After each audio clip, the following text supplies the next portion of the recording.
Hi, my name is Cristal. I wanted to ask you guys today, how many of you plan to have children or already do? Probably everybody. So one important consideration when raising a child comes basically when they're starting their education. And the first thing being preschool. It's been a long time debate of whether or not it's important to send your child to preschool or to keep them at home. So today I'd like to prove that children who begin their education with high quality preschool programs actually have higher chances of success in life than those who did not attend school until kindergarten. For the purpose of this speech, I'd like to show that success is going to be measured by income and crime rate. And I'd like to define high quality preschool as using the high scope method, which I'll be defining a little bit later. So basically I have three main reasons of why it's important to send your children to preschool. One of them is that it gives children an earlier introduction to the education system and the basic rules of society. Number two is that it gives children an academic advantage in their early years. And three is that it has long-term positive effects throughout adulthood. Okay, so the first one is that giving children an earlier introduction to the education system is important, and by learning the basic rules of society. One of those is by being able to socialize with others, which is very important in life because basically eventually your kids are going to enter the job force, and it helps them to build confidence at an early age. Secondly, by introducing structure in the classroom. So now I'll be able to define the high scope method of learning. And there's 5 key points. One of them is adult-child interaction. So basically every time each child gets addressed personally, for example, just a good morning greeting, that has positive reinforcements through their brain synapses. Secondly is classroom arrangement materials and equipment. This would be important to the high scope curriculum because there's stuff that promotes active learning. For example, a house area would teach the children to role play. Also book area, blocks, or art. Another part of the high scope learning approach would be having a daily routine so that children would know what to expect. Third would be a curriculum with specific content.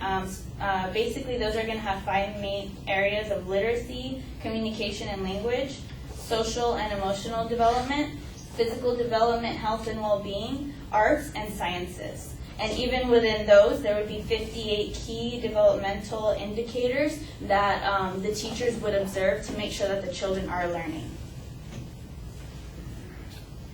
My second point was that it gives children an academic advantage in early years. They'll basically have more years of education than their non-preschool peers. Who are eventually going to become their competition for jobs and careers. So that's important. It basically gives them a head start in preparation of what they can expect when they do start school formally with kindergarten. Secondly, they're being stimulated during critical years of brain development. And in order to prove this, there has been a landmark study made in Washington, D.C. in November 2004. This is actually where the high scope approach originated, and it was through the Perry Preschool study. It was conducted for over 4 decades by David Weikart. He was the founder of the High Scope Educational Research Foundation, and his colleagues.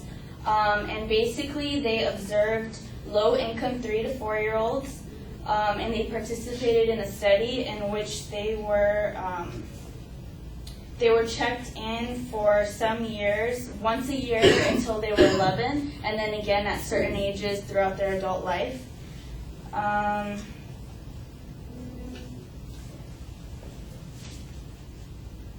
So also through that study, it showed that Overall, they returned more than $16 per every tax dollar invested in the early education system.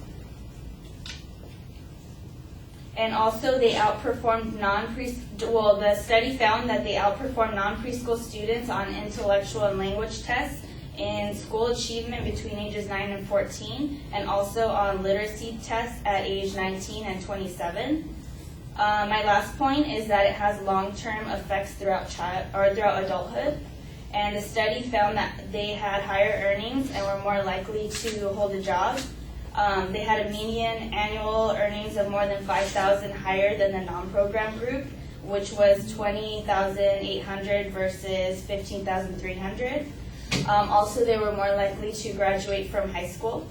More of the group who received high-quality early education, it was actually 65% who graduated versus 45% who didn't.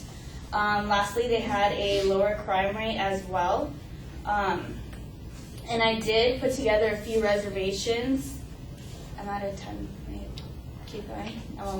Well, I've got 3 more speakers to hear from, so I would say no. Okay. So all in all, remember these key points when determining whether or not you're going to send your child to preschool, because it is very important and it does give them a higher advantage in their adult life.